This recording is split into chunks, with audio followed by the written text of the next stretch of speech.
The large meeting hall fell silent as Commander John Patterson entered with his small team. The room was filled with strange beings from across the galaxy. Some had scales, others had too many eyes, and a few seemed to be made of light itself. This was humanity's first official meeting with the Galactic Council, and Patterson felt the weight of Earth on his shoulders. "Welcome, humans," said a tall blue alien named Counselor Zixtar. His voice sounded like stones grinding together. "We have observed your species for some time. Today marks your formal introduction to galactic society." Patterson nodded respectfully. "On behalf of Earth, we are honored to join this gathering of civilizations. We come in peace and friendship." Lisa Morgan, Patterson's second-in-command, stood quietly beside him. She watched the aliens with careful eyes, noting how some whispered to each other and how others seemed to look down on the human delegation. "Before we proceed," Zixtar continued, "you must understand the rules all new species must follow." Patterson smiled politely. "Of course, we're eager to learn." A screen appeared in the air, showing Earth's solar system with a red line around it. "For the safety of all, emerging species like yours must remain contained within their home systems for 500 years, Zixtar explained. "This period allows for proper cultural development and assessment." Patterson's smile faded. "Contained for 500 years. It is our standard policy," said another council member, a creature with 6 arms. "You may continue development within your system, but may not expand beyond it." Lisa leaned close to Patterson's ear. "This isn't right," she whispered. "They're putting us in a cage." Patterson stepped forward. "With respect, counselors, Earth has already developed faster than light travel. We have ships ready to explore. A 500-year waiting period seems excessive." Zixtar's expression hardened. "The policy is not negotiable. All species must prove their maturity before joining galactic society fully." "And who decides when we're mature enough?" Patterson asked. "The Council, of course," Zixtar replied as if it were obvious. For 2 hours, Patterson tried to negotiate better terms. He explained humanity's peaceful intentions and their desire to learn and contribute. But the Council would not budge. "Furthermore," Zixtar added, "we will establish an outpost in your system to monitor compliance. You will provide resources for this outpost as a sign of good faith." Lisa's face grew red with anger, but Patterson kept his cool. "And if we refuse these terms?" The room grew colder. Zixtar looked down at the humans with eyes that seemed to glow. "Then Earth will be isolated completely. No trade, no knowledge exchange, no protection from dangers that lurk between stars. You would be alone, Commander Patterson. The galaxy is not a safe place for those without friends." Patterson recognized the threat behind the words. He glanced at his team, seeing the concern on their faces. "We'll need time to discuss this with our leaders," he said finally. "You have 1 Earth month," Zixtar replied. "We expect your answer then." As the human delegation left the chamber, Lisa walked quickly beside Patterson. "They're trying to control us, John. This isn't about safety or maturity." "I know," Patterson said quietly. "Did you notice how some of the smaller species weren't allowed to speak? And the resources they want from Earth, there's something they're not telling us." Back on their ship, the team gathered to report what happened. "Earth won't accept these terms," Patterson told them. "But we need to be careful how we respond. The Council clearly has overwhelming power." "Maybe not as overwhelming as they want us to believe," Lisa said. "I counted their visible ships. Their fleet is large, but not endless. And some of those council members looked afraid. Not of us, but of the larger species." Patterson stared out the window at the massive council station. "We need to learn more before we act. For now, we play along and gather information." He turned to his communications officer. "Send a message to Earth. Tell them we need every scrap of intelligence about these council species, and we need options. The galaxy just got a lot more complicated." 20 years before humans met the Galactic Council, Dr. Samantha Wells sat alone in her observatory. It was past midnight, and she stared at her computer screen with wide eyes. The data didn't make sense, but it was there, clear as day. "This can't be right," she whispered to herself. For months, she had pointed NASA's newest deep space telescope toward a distant star system. Her computers had picked up strange energy patterns that didn't match any known natural phenomenon. They appeared and disappeared in regular intervals, like signals. She picked up her phone with shaking hands and called her boss.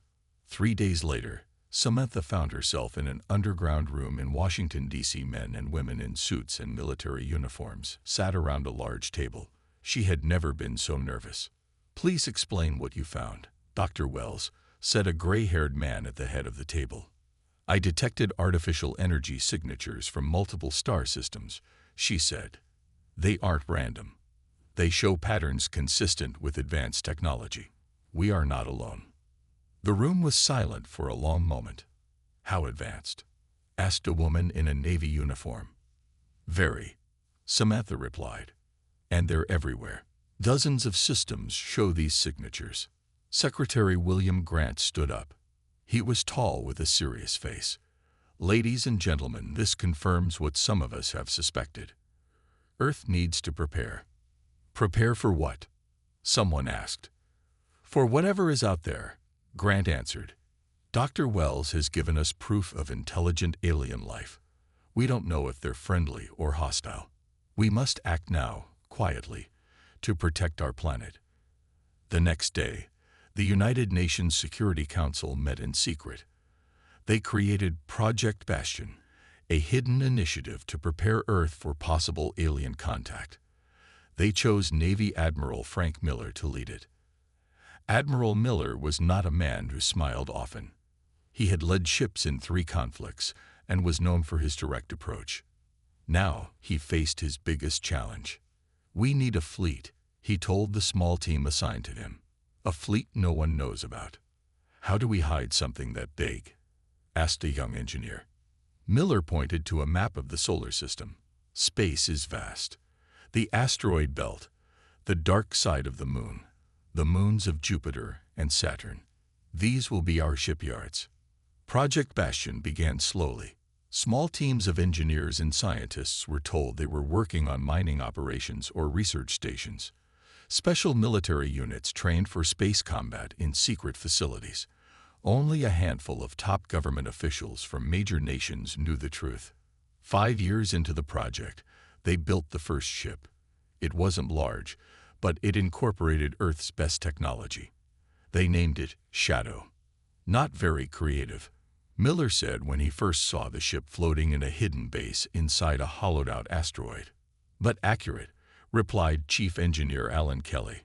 "We've developed a hull material that absorbs almost all scanning technology. It's essentially invisible unless you're looking right at it." Miller nodded with approval. "How many can we build?" "With the resources we're secretly diverting. Dozens within a few years, hundreds within a decade," Kelly said. Meanwhile, Major Grace Howard trained the first crews. She pushed them through grueling exercises in zero gravity and taught them to think differently about space combat. "Forget everything you know about fighting on Earth," she told her teams. "Space has no up or down, no air, no sound, different rules." As years passed, the secret fleet grew. Ships of various sizes hid throughout the solar system. Mining operations in the asteroid belt provided cover for gathering materials. Research outposts on distant moons concealed training facilities. Secretary Grant visited a hidden base on Mars 10 years after Project Bastion began. He watched as a new cruiser-class ship completed its test flight. "How many now?" he asked Admiral Miller.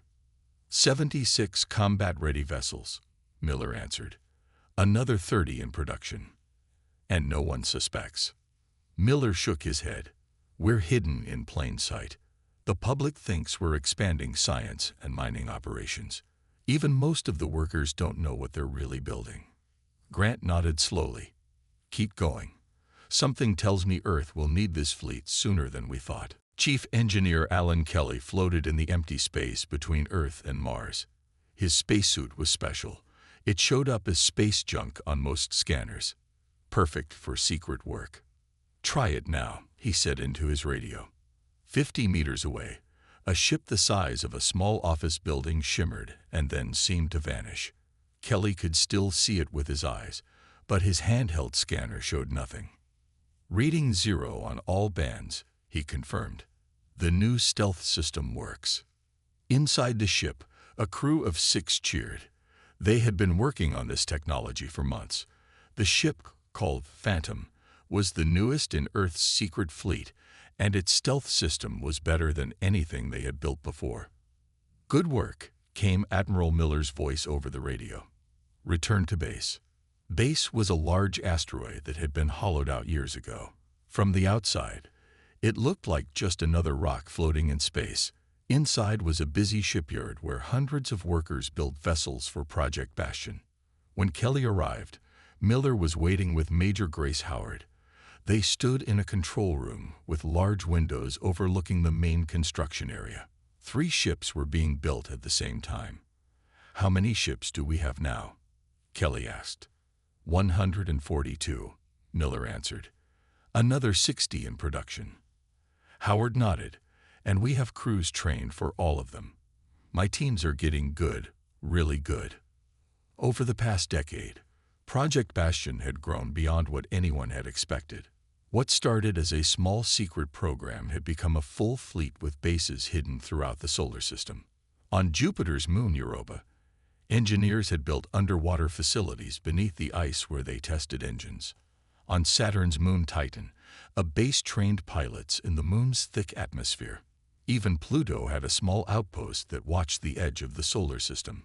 Kelly walked to a large map showing all their hidden facilities. "No one outside this program knows how much we've built," he said.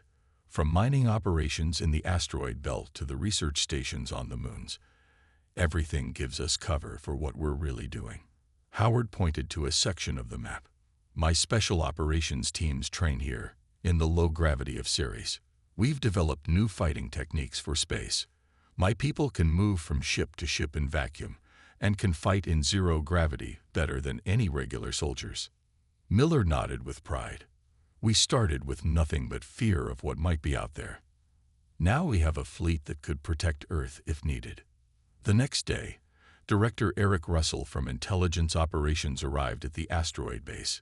He looked tired after his long journey from Earth. "New information," he told Miller, Howard, and Kelly in a private meeting room. "Our deep space monitoring picked up signals. Something is moving out there, beyond Neptune." "Several somethings." "Aliens?" Howard asked. Russell nodded. "Almost certainly. They're being careful, staying at the edges of our system, watching us. They don't know we can detect them." Miller's face turned serious. "How long have they been there?" "At least 2 years," Russell answered. "They're very good at hiding, but not as good as we've become at looking." Kelly smiled. "So they're watching us, but they don't know we're watching them back, and they certainly don't know about all this." He waved his hand toward the window where ships were being built. "Exactly," said Russell. "They think they're observing a simple species just beginning to explore space. They see our public space programs, our official satellites and stations. Nothing more." Howard leaned forward. "What do they want? Why watch us like this?" Russell shrugged. "We don't know yet, but the fact that they're hiding suggests they don't want us to know they're there. That's rarely a good sign." Miller stood up and walked to the window. He watched the workers moving around the ships under construction. "Then we keep building. We keep training. And we stay hidden until we know more, or until we need to show ourselves." The others nodded in agreement. Humanity's secret fleet would continue to grow in the shadows, preparing for whatever might come from the stars. Ben Martinez couldn't sleep. For weeks, he had been studying information about the Galactic Council, and what he found worried him. As an intelligence officer for Earth's diplomatic team, it was his job to understand these aliens, but the more he learned, the less he trusted them. The small room he used as an office on the diplomatic station was filled with screens showing data. He rubbed his tired eyes and took another sip of coffee. "Still working?" Lisa Morgan asked as she entered the room. After the first meeting with the council, she had been suspicious of their intentions. Now she worked closely with Martinez to find out the truth. "Look at this," Martinez said, pointing to a screen. "I've been tracking the history of species that join the council. Some of them simply disappear from all records after a few hundred years." Lisa frowned. "Disappear how?" "They're mentioned in early council records, then references to them get fewer, then nothing. Their home planets are later listed as uninhabited or available for settlement."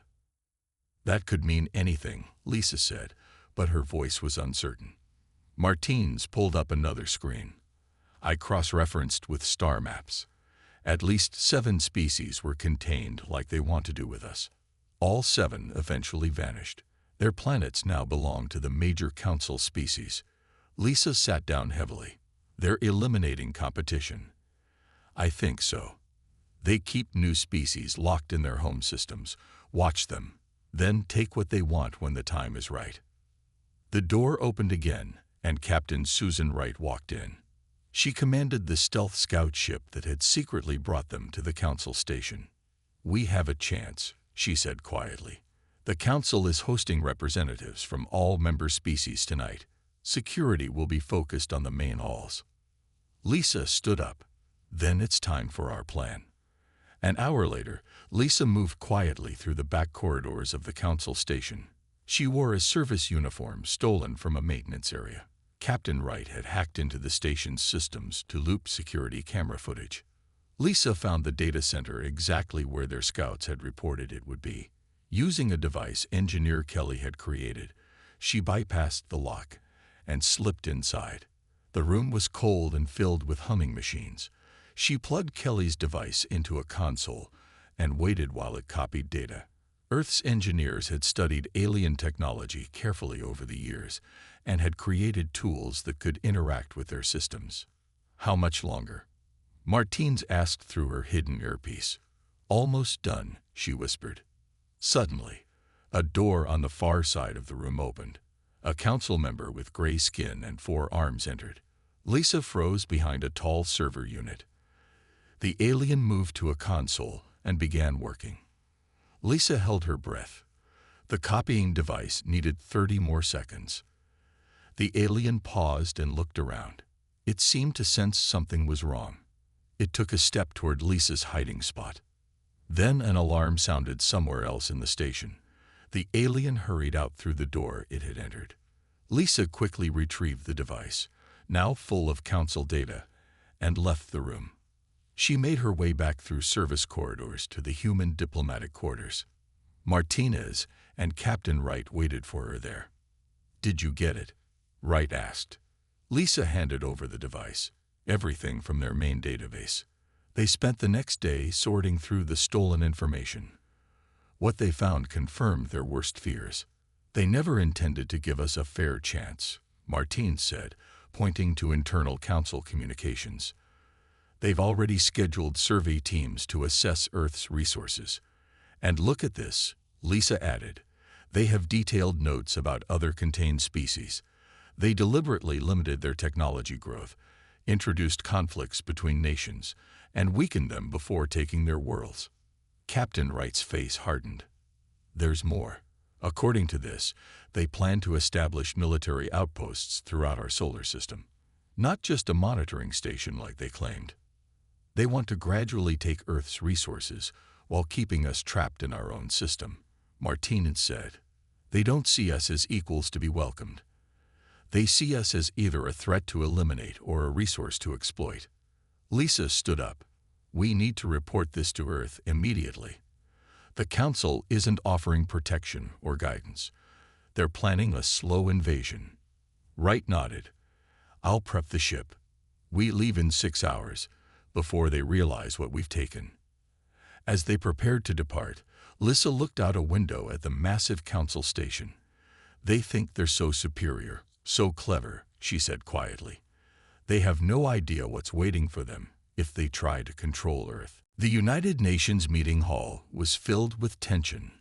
Leaders from every nation on Earth sat in stunned silence as they watched the evidence Lisa Morgan and Ben Martinez had brought back from the Council station. Images of vanished civilizations and Council plans for Earth's resources played on large screens.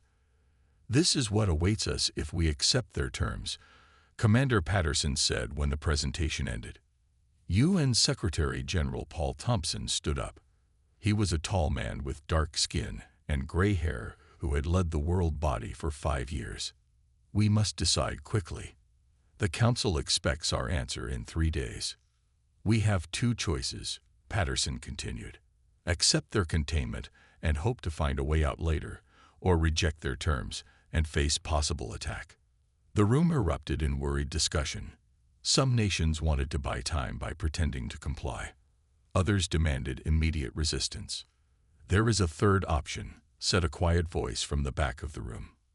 Everyone turned to see an elderly man in a naval uniform walking slowly toward the front. Despite his age, he stood straight, and his eyes were sharp. "Admiral Miller," Secretary General Thompson said with surprise. "We didn't expect you at this meeting." "I believe it's time," Miller replied. He looked around the room. 20 years ago, Earth began preparing for this day. "I've come to tell you about Project Bastion." For the next 30 minutes, Admiral Miller explained the secret fleet Earth had built. He showed images of hidden bases throughout the solar system and advanced ships with technology that could match or exceed what the Council possessed. 214 ships, he said. All hidden. All ready. The Council has no idea they exist. The world leaders sat in shock. Some were angry they hadn't been told. Others were relieved that Earth had a defense they hadn't known about. "Why keep this secret from the world?" asked one leader. "To keep it secret from watching eyes," Miller explained. "We detected alien observation years ago. If the public knew, the Council would know too. But now it's time to decide if we use what we've built." Secretary General Thompson called for a vote. Each nation had to choose: accept the Council's terms or stand against them. The vote was closer than expected. Many nations feared the consequences of defying the powerful Council. But in the end, Earth chose to reject containment. "We cannot trust the Council's intentions," Thompson announced after the votes were counted. "We will not accept their terms, but we must be smart about how we proceed." Ambassador Karen Nelson, a woman with short gray hair and calm blue eyes, stood up. "I suggest a 2-part strategy. Publicly, we ask for more time, saying we need to consider their offer carefully. Meanwhile, we prepare our fleet for whatever comes next." Admiral Miller nodded. "I agree. We should position our ships throughout the system but keep them hidden. If the Council sends forces to enforce their demands, we'll be ready." "And if they come in peace?" someone asked. "Then we keep our ships hidden and continue talking," Patterson said. "But the evidence suggests they won't accept a refusal without showing force." The meeting lasted late into the night as they formed their plan. Earth would appear to stall while secretly preparing for possible conflict. Ambassador Nelson would lead the public talks with the Council, keeping them distracted while Admiral Miller and his commanders moved their ships into position. As the meeting ended, Lisa Morgan approached Admiral Miller. "All these years, I never knew there was a fleet waiting in the shadows," she said. Miller smiled slightly. "That was the point. Secret preparations for a day we hoped would never come." "I've seen what the Council does to worlds that don't bow to them," Lisa said. "I'm glad we won't be one of them." Secretary General Thompson joined them. "We're taking a great risk. If we're wrong about our strength compared to theirs." "We're not," Miller said firmly. "We've studied their technology for years. And they have a weakness they don't even realize. They believe we're primitive. They won't be prepared for what we can do." As dawn broke over the UN building, Earth's leaders departed with a mixture of fear and resolve. Their planet stood at a turning point. After thousands of years of looking to the stars and wondering if they were alone, humanity now faced its first great test among the stars. And they would not bow down. The large alien ships entered Earth's solar system with confidence, There were 30 of them, moving in perfect formation. They passed Neptune, then Uranus, heading straight for Earth. These were the Council's peacekeepers, sent to establish their presence after Earth had delayed giving a final answer. On the bridge of the lead Council ship, Commander Vraknar watched the scanner screens with satisfaction. He was tall with gray-blue skin and 3 sets of eyes that could see different light spectrums. "Primitive system," he said to his officers. "No defenses beyond their moon. These humans will learn their place quickly." His second-in-command nodded. "Our report shows they have a small space station and a few armed satellites. Nothing that could stop even one of our ships." Vraknar smiled, showing sharp teeth. The Council was right to contain them. They are children playing with toys. Back on Earth, Admiral Jack Bennett sat in a hidden command center deep beneath the Rocky Mountains. Screens showed the approaching Council fleet. Bennett was younger than Miller, only 50, with short brown hair and steady hands that never seemed to shake, even now. "They're right on schedule," he said to the officers around him. "All ships in position." "Yes, sir," Lieutenant Kevin Dixon replied. He was just 28, one of the youngest bridge officers in Earth's fleet. "All vessels report ready. Stealth systems functioning perfectly." Bennett nodded and looked at the main screen showing Earth and the approaching ships. "The Council thinks they're facing the helpless planet. Time to change their minds." He picked up a secure communication device. "This is Admiral Bennett. Operation Revelation is go." "I repeat, Revelation is go." Throughout the solar system, hidden human ships received the command. Behind the moon, 12 destroyer-class vessels powered up their engines. In the asteroid belt, 30 cruisers disengaged from their hiding spots among the rocks. Near Mars, Earth's largest battleships, previously disguised as research stations, activated their weapons systems. And closest to Earth, hidden in plain sight as satellites and space debris, smaller attack ships prepared to move. None of them were visible to standard scanners. 2 decades of work on stealth technology was about to be tested against alien systems. The Council fleet continued forward, completely unaware. They established orbit around Earth and sent a message to the planet below. "Attention Earth government. This is Commander Vraknar of the Galactic Council Peacekeeping Force. Your time for deliberation has ended. We are establishing our presence as outlined in our previous terms. Prepare to receive our landing parties at these coordinates." On his ship, Vraknar waited for Earth's response. He expected fear, perhaps some protest, but ultimate acceptance. What he got instead was silence. "They ignore us," he said with surprise. "Scan their communications." "Sir," his sensor officer called out suddenly. "I'm detecting energy readings. Something is." Before he could finish, space around the Council fleet seemed to shimmer. Like ghosts materializing from nothing, hundreds of human ships appeared, surrounding the Council vessels in a perfect 3-dimensional formation. Vraknar stood up so quickly he knocked over his command chair. "Impossible," he shouted. "Where did they come from?" On the U.S. Defiant, Admiral Bennett allowed himself a small smile. "Open a channel to the Council fleet," he ordered. Lieutenant Dixon established communication. "Channel open, sir." Bennett spoke clearly and calmly. "Council vessels, this is Admiral Jack Bennett of the Earth Defense Fleet. Your ships are surrounded. Power down your weapons and engines immediately." In his ship, Vraknar was still trying to understand what had happened. The sensors showed human vessels everywhere, of all sizes, with technology readings that matched or exceeded his own ships. "Sir, we're outnumbered 7-1, his tactical officer reported with a shaking voice. "This cannot be," Vraknar said. "Earth has no fleet. The Council's intelligence was wrong." Bennett's voice came through the communication system. "Very wrong. You have 1 minute to comply with our request, or we will be forced to demonstrate our capabilities." Vraknar looked at the tactical display again. There was no way out. His 30 ships were completely surrounded by a force he hadn't known existed until moments ago.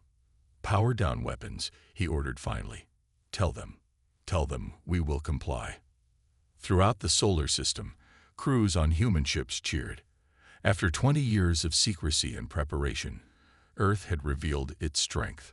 The Council's plans for quiet domination had just met an unexpected obstacle, a humanity that had refused to be victims. The main chamber of the Galactic Council station buzzed with angry voices. News of what happened in the Earth system had spread quickly. Council members argued loudly while others sat in stunned silence. "This is unprecedented," shouted a tall, six-armed representative. "No contained species has ever hidden a fleet of this size." "How did they build it without our knowledge?" asked another. At the center of the storm stood Captain Laura Hayes. She led the human delegation that had arrived on the Council station 2 hours earlier. Laura was in her 40s with short blonde hair and a calm demeanor that hid her strategic mind. She waited patiently as the Council members expressed their outrage. When the noise finally died down, she spoke. "The evidence we brought shows why Earth felt it necessary to protect itself." She pressed a button, and screens around the room displayed the files Lisa Morgan had stolen. "You plan to exploit our world and eventually take it for yourselves, as you have done to others." Many council representatives shifted uncomfortably. Some of the smaller species looked at the larger ones with new suspicion. Councillor Zixtar rose from his seat. "These accusations are outrageous.